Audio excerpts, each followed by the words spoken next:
नमस्कार. प्रेमाची गोष्ट या मालिकेच्या आजच्या भागामध्ये मी तुम्हा सर्वांचे मनपूर्वक स्वागत करते. आजच्या भागामध्ये आपल्याला पाहायला मिळतं की सावनी ही फेसपॅक लावून बसलेली असते, अगदी आरामात आणि निवांत असते. आणि त्याचवेळी माधवीताई घरी येतात आणि सावनीला त्या रूपामध्ये पाहून माधवीताईंना तर धक्काच बसतो. माधवीताई धक्क्यानेच म्हणतात, अरे माझ्या कर्मा, पुरूला काकडीची कोशिंबीर आवडते आणि घरामध्ये तर एकच काकडी शिल्लक होती, त्याचीही कापं करून हिने लावलीत. कमाल झाली. हिला तर कशाचाच विचार नसतो, फक्त स्वतःचा विचार. आणि आता तर काय, स्वतःचंच घर असल्यासारखी अगदी राजासारखी बसली आहे. इकडची काडी तिकडे करायची नाही, ना कसले संस्कार, ना कोणत्या चांगल्या सवयी, शिस्त तर अजिबात नाही. आणि मुक्ताला असल्याच भलत्या लोकांच्या पोटाशी घेऊन बसायचं असतं. पण एवढं काही बोलते, हिला जागही नाही असं म्हणत पुन्हा एकदा माधवीताई तिच्याजवळ पाहतात. मात्र सावनी ही निवांत बसलेली असते. तर माधवीताई म्हणतात, एवढे काय करायचे चोचले? उन्हातान्हात काबाड कष्ट करणाऱ्या बायकांचे चेहरे हिच्यापेक्षा तुकतुकीत असतील, परंतु हिला फक्त घरी बसून आराम करायचा असतो.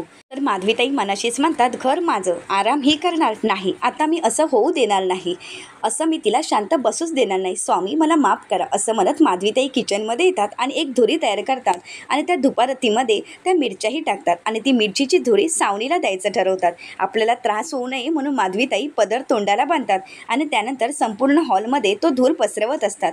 मात्र सावनीपर्यंत तो धूर पोचत नाही, म्हणून माधवीताई तिच्या आजूबाजूला तो धूर पसरवण्याचा प्रयत्न करतात. आणि त्यानंतर सावनीला जास्तच त्रास व्हायला हवा म्हणून ती धुपारत ते तिथल्या जवळच्या टेबलवर ठेवतात आणि तिथून बाजूला जातात आणि सगळी काही सावनीची मजा पाहत असतात. सावनीला थोड्याच वेळात त्या धुराचा खूप त्रास होऊ लागतो आणि सावनी उठून पाहते तर घरभर धूर झालेला असतो. सावनी आरडाओरड करू लागते आणि म्हणू लागते, हे काय आहे? मला या सगळ्या गोष्टीचा त्रास होत आहे. आणि त्याचवेळी सावनीला माधवीताई दिसतात. सावनी माधवीताईंना विचारते, अहो तुम्ही हे काय केलंय? माधवीताई म्हणतात, ते काय? अहो घरामध्ये डास येतात ना, संध्याकाळची वेळ आहे, मग माझं नेहमीचंच आहे. मी थोडा वेळ अशी धुपारत लावतेच, कारण डासांचा त्रास होऊ नये. आणि त्यात तुम्ही पाहुण्या आलाय ना, मग पाहुण्यांना डासांचा कोणत्याही प्रकारचा त्रास होऊ नये म्हणून मला ही धुरी घालावी लागली.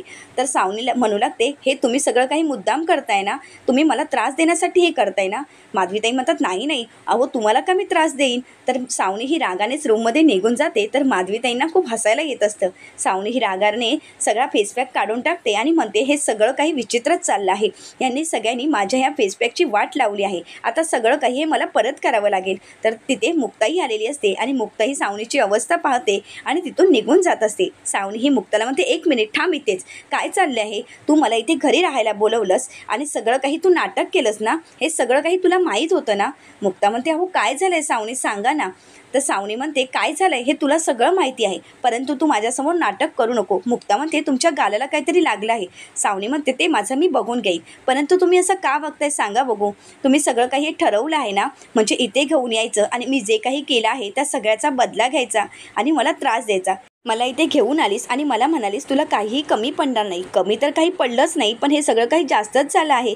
तुझ्या आईने मला त्रास दिला आहे, बघ ना माझी अवस्था काय झाली आहे. असा पाहुणचार असतो का? आणि असा पाहुणचार असतो हे जर माहीत असतं ना, तर मी इथे आलीच नसती. मुक्ता म्हणते, एक मिनिट, अहो काय झालं आहे ते तरी मला सांगा. जोपर्यंत मला काही कळत नाही तोपर्यंत मी काय बोलणार? सावनी म्हणते, हो का, तुला माहीत नाही का? उगाच असा कांगावा करू नकोस, तुला सगळं काही माहीत आहे आणि तू तुझ्या आईच्या प्लॅनमध्ये सामील आहेस. सगळा काही राग काढून घ्यायचा ठरवलं आहेस आणि म्हणूनच तुम्हाला इथे बोलवलेस. हे सगळं तुम्ही ठरवून केलं ना? मुक्ता म्हणते, अहो ऐका, तुम्ही जे काही सगळं बोलत आहात, परंतु जे काही खरं घडलं आहे ते तर तुम्ही मला सांगतच नाही. मात्र सावनीला बोलताही येत नसतं, तिला वारंवार शिंका येत असतात. सावनी ही मुक्ताला काहीतरी सांगण्याचा प्रयत्न करत असते, परंतु सावनीला काही बोलताच येत नाही. म्हणून मुक्ता ही आईला आवाज देते. तर माधवीताई आल्यानंतर विषय बदलतच म्हणतात, अगं मुक्ता तू आलीस? अगं मी आज ना पाहुण्यांसाठी मूगडाळीची खिचडी बनवली आहे आणि त्यासोबत कढी. आता मला सांग, पापड भाजू की तळू तेच काही मला कळत नाही, कारण यांचं आता लग्न आहे ना, लग्न म्हटल्यानंतर सात्विकच खायला हवं. तर मुक्ता म्हणते, हो आई मला कळलं आहे, पण नक्की काय घडलं आहे? तर माधवीताई म्हणतात, अगं तूप घालून खिचडी बनवली आहे. तर सावनी म्हणते, बंद करा तुमची नाटकं. मुक्ता म्हणते, एक मिनिट, या आवाजामध्ये माझ्या आईशी बोलायचं नाही. जे काही घडलं आहे ते मी माझ्या आईला विचारते आहे ना, मग तुम्ही जरा शांत व्हा. त्यानंतर मुक्ताही विचारते, आई अगं यांना नक्की कसला त्रास होतोय? तू अगं काय केलंयस? माधवीताई मुक्ताला म्हणतात, अगं हे ना, हे तर माझ्या नेहमीच प्रमाणेच आहे. मी घरामध्ये धूप लावला आणि संपूर्ण घरात फिरवून झाल्यानंतर मी मध्यभागी ठेवला. का? तर संपूर्ण घरामध्ये धूर पसरायला हवा, परंतु या तर तिथेच बसल्या होत्या आणि मला काय माहीत यांना मिरचीच्या धुरीचा एवढा त्रास होतो. हे ऐकताच मुक्ताला धक्काच बसतो. माधवीताई नकळतपणे सगळं काही खरं बोलून मोकळ्या झालेल्या असतात. तर माधवीताई मुक्ताला म्हणतात, अगं तसं नाही, परंतु मी कुठेतरी वाचलं होतं की डास मिरचीच्या वासाने निघून जातात आणि त्याचबरोबर घरातली निगेटिव्ह एनर्जी ही बाहेर येते. म्हणूनच म्हटलं की घरामध्ये थोडीशा मिरचीची धुरी करावी. माधवीताई मुक्ताला म्हणतात, या तर हेच धरून बसले आहेत का? तर सावनी म्हणते की हे सगळं काही तुम्ही मुद्दाम केलं आहे. तर मुक्ताही सावनीला म्हणते, नाही, माझी आई असं मुद्दाम काहीही करणार नाही. तर त्यानंतर मुक्ताही आईला म्हणू लागते, आई अगं असं त्रास होईल असं काही करू नकोस गं, त्यांचं लग्न ठरलं आहे, थोड्याच दिवसात ते निघून जाणार आहेत, थोड्याच दिवसांचा तर प्रश्न आहे, मग थोडे दिवस तू गोडी गुलाबीने राहा ना. अगं असे नवनवीन प्रयोग आता तरी नको करूस, प्लीज सावकाश त्यांची काळजी घे. मुक्ताची आई म्हणते, हो गं मी विसरलेच होते, परंतु यापुढे मी त्यांना त्रास देणार नाही. तर सावनी म्हणते, तुम्हाला काय सगळी गंमत वाटते का? तर माधवीताई म्हणतात, यांना एवढ्या शिंका येतात हे पाहून. मुक्ता म्हणते, आई. तर त्यानंतर मुक्ताही सावनीची माफी मागत म्हणू लागते, सावनी माफ करा, परंतु मला तुमच्याशी खूप महत्त्वाचं बोलायचं होतं. सावनी ही मुक्ताला म्हणते, तुला कितीही माझ्याशी बोलायचं असलं तरी मला तुझ्याशी बोलायचं नाही. सावनी काही मुक्ताशी बोलायला तयार नसते. तर माधवीताई मुक्ताला आवाज देत विचारतात, अगं मुक्ता, पापड भाजू की तळू? मुक्ताही माधवीताईंना म्हणते, धूर होणार नाही, असं काही करायचं असेल ते कर. आणि त्यानंतर मुक्ताही घरी येत असते.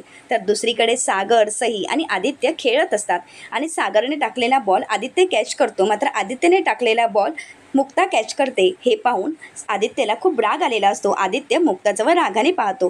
तर सागरा सईला बोलतो, सई बाळा, अशी कॅच घ्यायची असते. त्यानंतर सागरा आदित्य आणि सईला म्हणतो, आता आपण 2 टीम बनवूया, एक मुक्ताई आणि सई बाळाची आणि दुसरी माझी आणि आदित्यची. मात्र आदित्यला खूप राग आलेला असतो.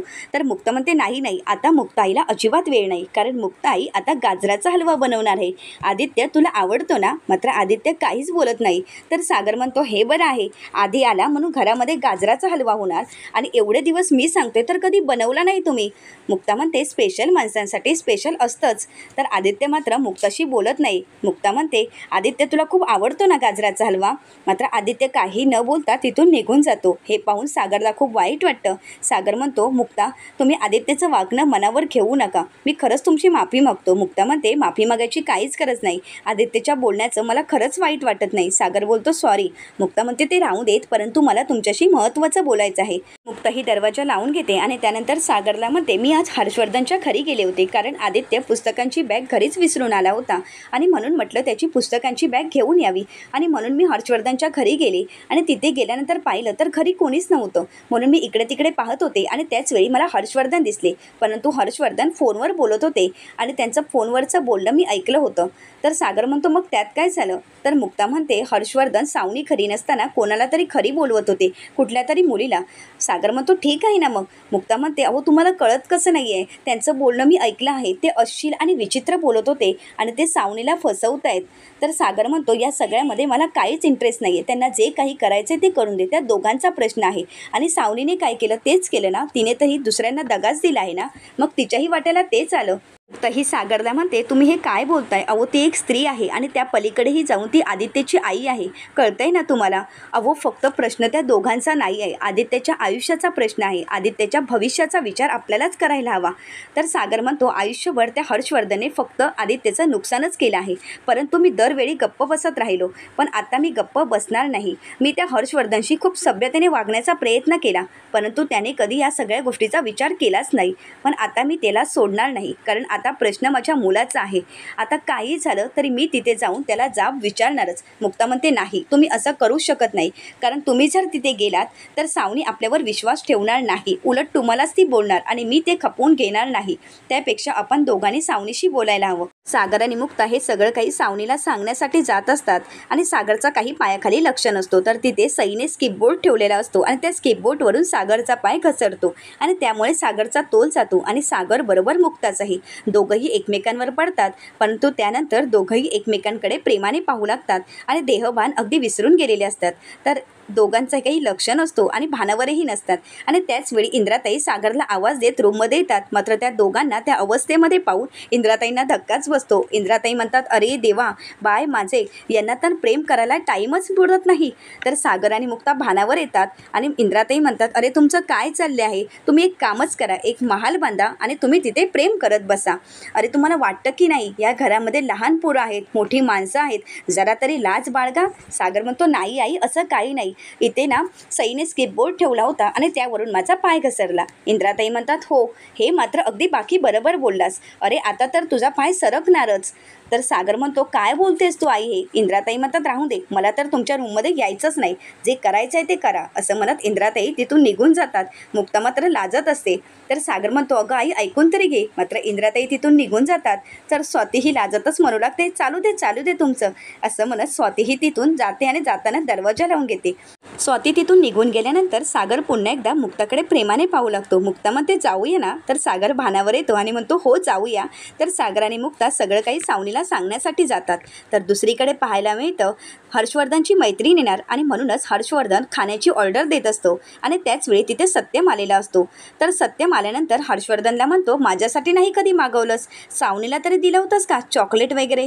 तर हर्षवर्धन हा सत्यमला म्हणतो, लग्न न करता लग्नाच्या बायकोच्या फिलिंग देत होती ती, मग काय करणार सांग ना. आणि आता तर सावनी नाही आहे, इतक्या वर्षानंतर मला ही संधी मिळाली आहे, मग ही संधी मी सोडणार नाही. तर सत्य म्हणतो, हो, संधी तर सोडूच नको. हर्षवर्धन खूप खुश असतो आणि सत्य म्हणतो, चल, मला यायचं आहे, मी येतो, एन्जॉय कर. आणि हर्षवर्धनचा निरोप घेऊन सत्यम तिथून निघून जातो. तर हर्षवर्धनला त्याचवेळी सावनीचा फोन येत असतो. मात्र हर्षवर्धन रागानेच पाहतो आणि फोन काही रिसीव्ह करत नाही. हर्षवर्धन विचार करतो, काय करू हिचं? तर दुसरीकडे सावनी विचार करत असते की हर्षवर्धन फोन का उचलत नाही आहे, एवढा व्हिडिओ कॉल करण्याचा सुद्धा प्रयत्न करते, तरी हा उचलत नाही, कुठे गेला असेल, एवढं कसलं महत्त्वाचं काम आलं आहे. सावनीची खूप चिडचिड होत असते. सागर आणि मुक्ता सावनीला सांगण्यासाठी तिच्या रूममध्ये आलेले असतात. तर सागरा सावनीला म्हणतो, सावनी, मला तुझ्याशी बोलायचं आहे. तर सावनी म्हणते, आदित्यविषयी जर काही बोलायचं असेल तर सागर आपण नंतर बोलू, कारण मला हर्षशी बोलायचं आहे, मी हर्षला फोन करण्याचा प्रयत्न करत आहे. तर सागर म्हणतो, मला हर्षवर्धनबद्दलच बोलायचं आहे. सावनी म्हणते, काय? सागर म्हणतो, हो, तो हर्षवर्धन तुला धोका देतोय. सावनी म्हणते, हे तुला कोणी सांगितलं? सागर म्हणतो की तुला ऐकायचं आहे तर ऐकून घे, मी जे काही सांगत आहे ते खरं आहे. तू नसताना त्याने घरामध्ये एका मुलीला बोलवलं आहे, हे तुला माहीत होतं? सावनी म्हणते, नाही. सागर म्हणतो, मग हे सगळं काही मला माहिती आहे. सावनी म्हणते, नाही, हर्ष असा वागूच शकत नाही. तर मुक्ता बोलते, हो, मी घरी गेले होते तेव्हा सगळं काही कानाने. तर सावनी म्हणते, बोलली, तुला कधी शांत बसवतच नाही का गं? अगं कोणाचं भलं होत असलं तर ते तुला पाहवतच नाही आणि खपवतच नाही का? अगं मी आता नवरी होणार आहे, हे तुला खपत नसेल ना, तेच तुला खुपत असणार, कारण म्हणूनच हे सगळं काही तू बोलत आहेस. अगं कोणाचं तरी चांगलं होत असताना जरा शांत बस ना, कशाला सगळं काही मध्ये मध्ये येऊन उकळून काढण्याचा प्रयत्न करतेस? सागर म्हणतो, तुला विश्वास ठेवायचा आहे तर ठेव.